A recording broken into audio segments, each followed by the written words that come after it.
ಎಲ್ಲರಿಗೂ ನಿಮ್ಮ D K study ಗ್ರೂಪ್ಗೆ ಆತ್ಮೀಯ ಸ್ವಾಗತ.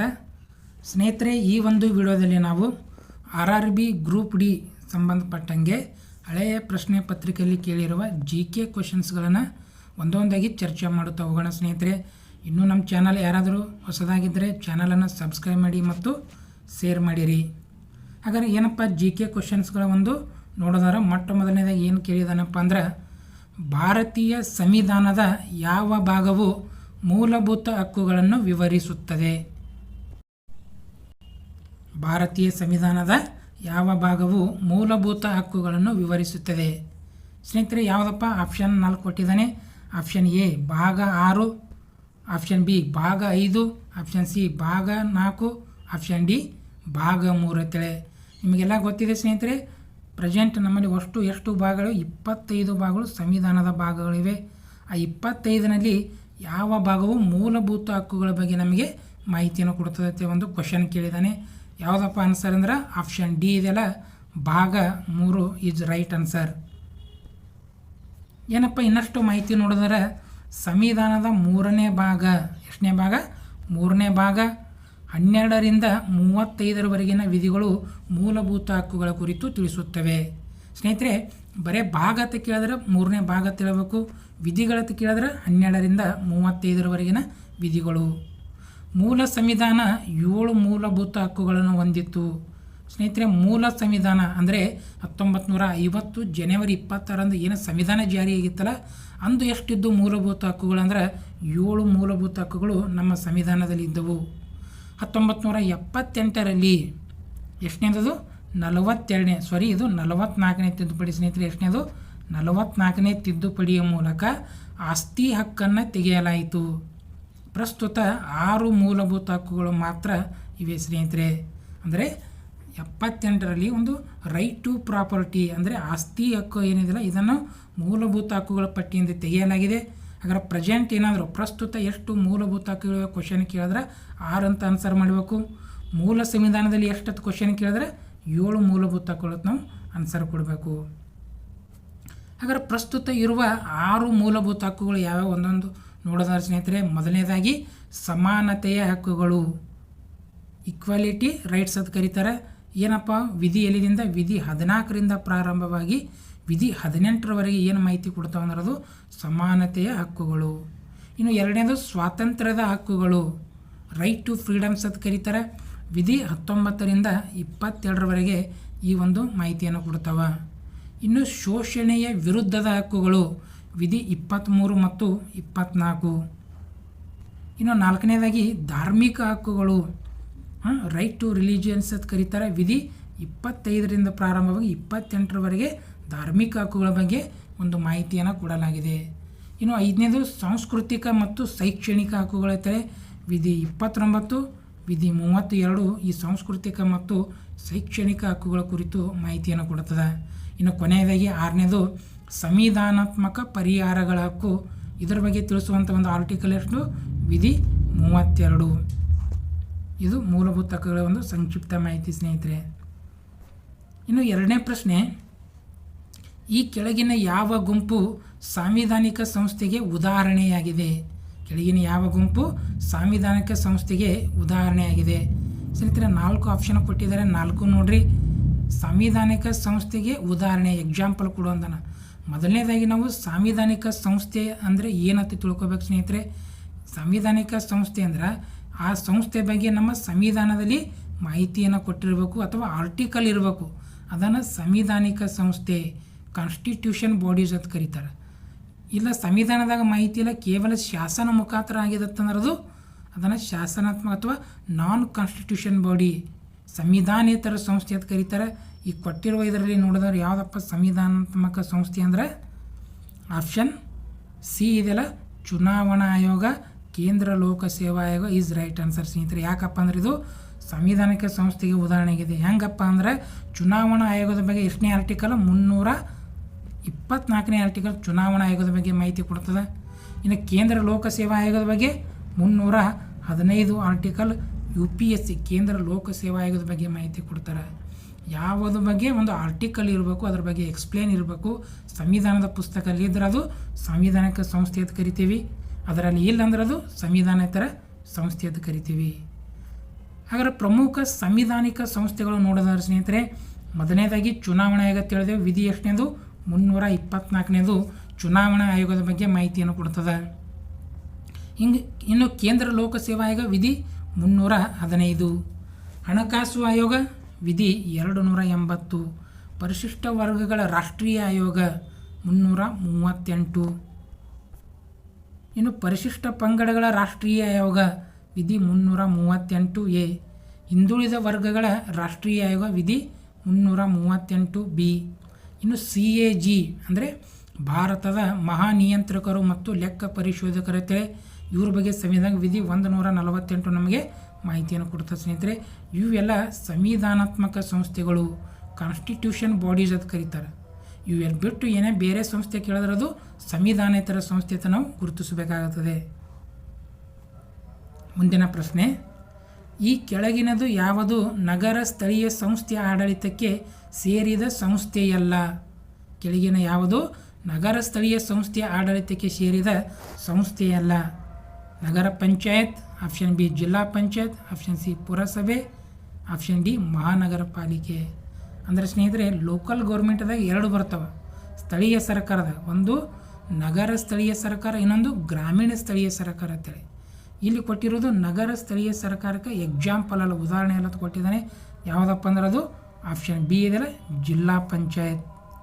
ಈ ಜಿಲ್ಲಾ ಪಂಚಾಯತ್ ಏನಿದೆಯಲ್ಲ, ಇದು ಗ್ರಾಮೀಣ ಸ್ಥಳೀಯ ಸರ್ಕಾರಕ್ಕೆ ಉದಾಹರಣೆ. ಜಿಲ್ಲಾ ಪಂಚಾಯತ್ ಆಗಿರ್ಬೋದು, TP ಯಾವುದು ತಾಲೂಕ್ ಪಂಚಾಯತ್ ಆಗಿರ್ಬೋದು, ಅಥವಾ GP ಗ್ರಾಮ ಪಂಚಾಯತಿ. ಈ 3 ಇದೆಯಲ್ಲ, ಜಿಲ್ಲಾ ಪಂಚಾಯತಿ, ತಾಲೂಕ್ ಪಂಚಾಯತಿ, ಗ್ರಾಮ ಪಂಚಾಯತ್, ಇದು ಸ್ಥಳೀಯ ಸರ್ಕಾರಕ್ಕೆ ಉದಾಹರಣೆ 3 ಆಗಿದೆ. ಇನ್ನು ನಗರ ಸ್ಥಳೀಯ ಸಂಸ್ಥೆ ಉದಾಹರಣೆಪ್ಪ ಅಂದ್ರೆ ಪುರಸಭೆ, ನಗರ ಪಂಚಾಯತ್, ಮಹಾನಗರ ಪಾಲಿಕೆ, ಇದು ನಗರ ಸ್ಥಳೀಯ ಸರ್ಕಾರಕ್ಕೆ ಉದಾಹರಣೆಯಾಗಿದೆ.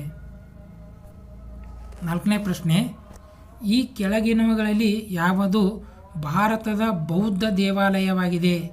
ಈ ಕೆಳಗಿನವುಗಳಲ್ಲಿ ಯಾವುದು ಭಾರತ ಬೌದ್ಧ ದೇವಾಲಯ ಅಂತ ಕರಿತೇವೆ ಸ್ನೇಹಿತರೆ. ಯಾವುದತ್ತು ಕೊಟ್ಟಿದ್ದಾನೆ? ಆಪ್ಷನ್ 4 ಕೊಟ್ಟಿದ್ದಾನೆ. ಇದರಲ್ಲಿ ಬೌದ್ಧ ಟೆಂಪಲ್. ನಮ್ಮದು ಜಾತ್ಯತೀತ ರಾಷ್ಟ್ರ ಇದೆ, ಜಗತ್ತಿನ ಎಲ್ಲ ಧರ್ಮಗಳನ್ನು ಹೊಂದಿರುವಂಥ ಒಂದು ದೇಶವಾಗಿದೆ. ಹಾಗಾದರೆ ಈ ಕೆಳಗಿನಲ್ಲಿ ಯಾವುದು ಬೌದ್ಧ ಟೆಂಪಲ್, ಯಾವುದಪ್ಪ ಬೌದ್ಧ ದೇವಾಲಯ ಅಂದ್ರೆ ಆಪ್ಷನ್ ಡಿ ಇದೆಯಲ್ಲ, ಮಹಾಬೋಧಿ ದೇವಾಲಯ ಇಸ್ ರೈಟ್ ಆನ್ಸರ್. ಇದು ಒಂದು ಬೌದ್ಧ ಧರ್ಮಕ್ಕೆ ಸಂಬಂಧಪಟ್ಟ ಒಂದು ದೇವಸ್ಥಾನ ಆಗಿದೆ. ಇನ್ನು ಉಳಿದಂಥ ಎಲ್ಲ ದೇವಗಳು ಹಿಂದೂ ಧರ್ಮಕ್ಕೆ ಸಂಬಂಧಪಟ್ಟಂಥ ಒಂದು ದೇವಾಲಯವಾಗಿದೆ. ಏನಪ್ಪ ಈ ಮಹಾಬೋಧಿ ದೇವಾಲಯ? ಒಂದಿಷ್ಟು ಮಾಹಿತಿಯನ್ನು ನೋಡೋದ ಸ್ನೇಹಿತರೆ, ಇದು ಬಿಹಾರದ ಬೋಧಗಯಾದಲ್ಲಿ ಕಂಡುಬರುತ್ತದೆ. ಯಾವ ರಾಜ್ಯ? ಬಿಹಾರ ರಾಜ್ಯದಲ್ಲಿ ಬೋಧಗಯಾ ಎನ್ನುವ ಸ್ಥಳದಲ್ಲಿ ಈ ಮಹಾಬೋಧಿ ದೇವಾಲಯ ನಿರ್ಮಾಣ ಮಾಡಲಾಗಿದೆ. ಇಲ್ಲಿ ಬುದ್ಧ ಜ್ಞಾನೋದಯ ಹೊಂದಿದ ಸ್ಥಳ ಎಂದು ಗುರುತಿಸಲಾಗಿದೆ. ಏನು ಸ್ನೇಹಿತರೆ, ಬುದ್ಧ 12 ವರ್ಷ ತಪಸ್ಸು ಮಾಡಿ ಏನು ಜ್ಞಾನೋದಯ ಹೊಂದುತ್ತಾನಲ್ಲ, ಆ ಸ್ಥಳದಲ್ಲೇ ಈ ಮಹಾಬೋಧಿ ದೇವಾಲಯ ನಿರ್ಮಾಣ ಮಾಡಲಾಗಿದೆ. ಈ ದೇವಾಲಯವನ್ನು ಯುನೆಸ್ಕೋದವರು ಪಾರಂಪರಿಕ ಪಟ್ಟಿಗೆ ಸೇರಿಸಿದರೆ ಯಾವಾಗ? 2002ರಲ್ಲಿ. ಏನು ಸ್ನೇಹಿತರೆ, ಯುನೆಸ್ಕೋ ಪಾರಂಪರಿಕ ಪಟ್ಟಿಗೆ ಭಾರತದ ಸ್ಥಳಗಳು ಏನು ಹೋಗಿವಲ್ಲ, ಅದರಲ್ಲಿ ಈ ಮಹಾಬೋಧಿ ದೇವಾಲಯ ಟೆಂಪಲ್ ಕೂಡ, ಇದು ಕೂಡ ಹೋಗಿದೆ. ಇದು ಯಾವಾಗ? 2002ರಲ್ಲಿ. ಮುಂದಿನ ಪ್ರಶ್ನೆ, ಆಧುನಿಕ ಭಾರತೀಯ ಇತಿಹಾಸದ ಕೆಳಗಿನ ಯಾವ ಘಟನೆಗಳು ಸರಿಯಾಗಿ ಹೊಂದಾಣಿಕೆಯಾಗಿಲ್ಲ? ಸ್ನೇಹಿತರೆ, ಬೆಳಗಿನ ತಪ್ಪಾಗಿದೆ. ಕೆಳಗಿನ ಯಾವ ಘಟನೆಗಳು ಅಂದರೆ ಕೆಲವೊಂದು 4 ಘಟನೆಗಳು ಕೊಟ್ಟಿದ್ದಾನೆ ಸ್ನೇಹಿತರೆ, ಅದರ ಮುಂದೆ ವರ್ಷ ಕೊಟ್ಟಿದ್ದಾನೆ. ಇದರಲ್ಲಿ ಯಾವುದು ತಪ್ಪಾಗಿದೆ ಅಂತ ಕೇಳಿದ್ದಾನೆ. 3 ಕರೆಕ್ಟ್ ಕೊಟ್ಟಿದ್ದಾನೆ, 1 ತಪ್ಪು ಕೊಟ್ಟಿದ್ದಾನೆ. ಅದು ಯಾವುದು ಕಂಡು ಹಿಡಿ ಅಂದರೆ ಸ್ನೇಹಿತರೆ, ಇದರಲ್ಲಿ ಯಾವುದಪ್ಪ ಸರಿಯಾಗಿ ಹೊಂದಾಣಿಕೆಯಾಗಿಲ್ಲ ಅಂತ ಯಾವುದು ನೋಡಿದ್ರೆ ಆಪ್ಷನ್ ಡಿ ಇದೆಯಲ್ಲ, ದಂಡಿ ಸತ್ಯಾಗ್ರಹ. ಇದು ತಪ್ಪಾದ. 1911 ಅದು ನಡೆದಂಥ ಒಂದು ಘಟನೆ ಅಲ್ಲ ಸ್ನೇಹಿತರೆ. ಇನ್ನು ಉಳಿದು ನೋಡೋದು ಬಂಗಾಳ ವಿಭಜನೆ 1905, ಇದು ಕರೆಕ್ಟಾಗಿದೆ ಸ್ನೇಹಿತರೆ. ಜಲಿಯನ್ ವಾಲಾಬಾಗ್ ಹತ್ಯಾಕಾಂಡ 1919ರಲ್ಲಿ ನಡೆದಿದೆ, ಅದು ರೈಟ್ ಆನ್ಸರ್. ಕ್ವಿಟ್ ಇಂಡಿಯಾ ಚಳವಳಿ 1942, ಅದು ಕೂಡ ಕರೆಕ್ಟಾಗಿದೆ. ಬಟ್ ದಂಡಿ ಸತ್ಯಾಗ್ರಹ ನಡೆದು 1930ರಲ್ಲಿ ಹೇಳ್ತೇವೆ ಸ್ನೇಹಿತರೆ.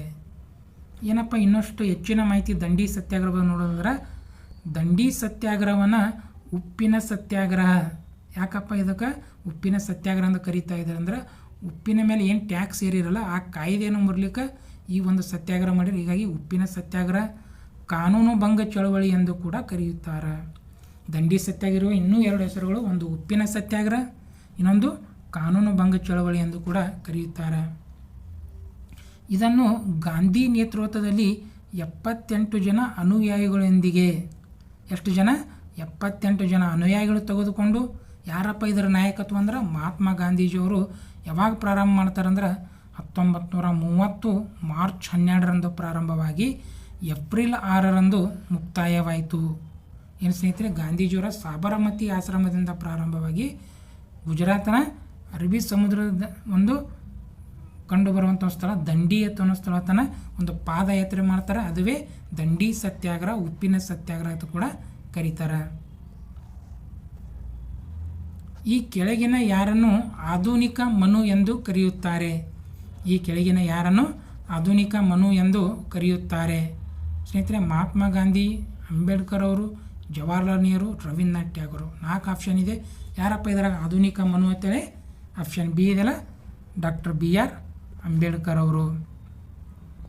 ಯಾಕೆ ಸ್ನೇಹಿತರೆ ಅವರಿಗೆ ಆಧುನಿಕ ಮನು ಅಂತ ಕರೆದಂದ್ರೆ, ಹೆಂಗೆ ಮನುಸ್ಮೃತಿ ಪ್ರಾಚೀನ ಕಾಲದ ಸಂವಿಧಾನ ಬರೆದವರು ಮನು ಅನ್ನೋರು ಬರೆದಿರು. ಬಟ್ ಈಗ ಪ್ರೆಸೆಂಟ್ ಒಂದು ಚಾಲ್ತಿಯಲ್ಲವರು ಸಂವಿಧಾನ ಬರೆದವರು ಡಾಕ್ಟರ್ BR ಅಂಬೇಡ್ಕರ್. ಹೀಗಾಗಿ ಇವರನ್ನು ಆಧುನಿಕ ಮನು ಅಂತ ಕೂಡ ಕರಿತೇವೆ. ಇವ್ರಿಗೆ ಇನ್ನೂ ಹಲವಾರು ರೀತಿ ಕರೀತಾರೆ. ಏನಪ್ಪ ಅಂದ್ರೆ, ಒಂದು ಸಂವಿಧಾನದ ಪಿತಾಮಹ, the father of Indian constitution ಅಂತ ಕರೀತಾರೆ. ಇನ್ನೊಂದು ಸಂವಿಧಾನದ ಶಿಲ್ಪಿ ಎಂದು ಕೂಡ ಕರೀತಾರೆ ಇವರನ್ನು. ಇನ್ನು ಸಂವಿಧಾನ ರಚನೆಯಲ್ಲಿ ಇವರು ಕರಡು ಸಮಿತಿಯ ಅಧ್ಯಕ್ಷರಾಗಿದ್ದರು. ವೆರಿ ಇಂಪಾರ್ಟೆಂಟ್ ಕಮಿಟಿ ಸ್ನೇಹಿತರೆ. ಯಾವುದಾದ್ರು ಕರಡು ಸಮಿತಿ. ಈ ಕರಡು ಸಮಿತಿಯ ಒಟ್ಟು 7 ಜನ ಸದಸ್ಯರಿದ್ದರು. ಅದರ ಅಧ್ಯಕ್ಷರು ಯಾರಿದ್ದರು?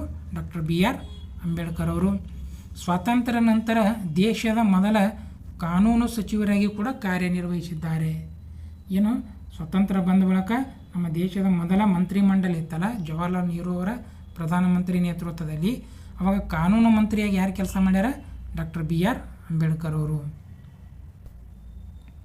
7ನೇ ಪ್ರಶ್ನೆ, 2011ರ ಜನಗಣತಿ ಪ್ರಕಾರ ಈ ಕೆಳಗಿನ ಯಾವ ಭಾಷೆ ಅತಿ ಹೆಚ್ಚು ಮಾತನಾಡುವರನ್ನು ಹೊಂದಿದೆ?